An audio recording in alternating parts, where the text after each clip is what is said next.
నడిపించాడు, ఎర్ర సముద్రం ఆరన్నెల మీద నడిపించాడు.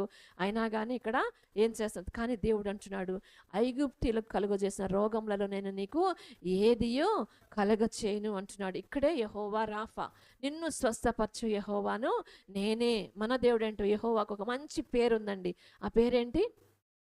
యెహోవా రాఫా, నిన్ను స్వస్థపరచు యెహోవాను నేనే.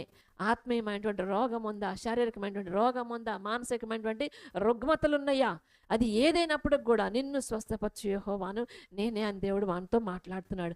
కాబట్టి మనకున్నటువంటి పరిస్థితులలో మరి దేవుని మీద గొణుగుక సనుగక మనం ఏం చేయాలంటే దేవునికి స్తుతియాగము అర్పించవలసినటువంటి వారముగా ఉన్నాడు. ఎందుకంటే మనము దేవుని వైపు చూసినప్పుడు ఆయన అత్యున్నతమైనటువంటి సింహాసనం మీద ఆశ్రయుడైనటువంటి దేవుడు, కానీ ఆయన మన హృదయాల్లో నివసించటానికి ఇష్టపడుతున్నటువంటి దేవుడండి. హల్లెలూయా.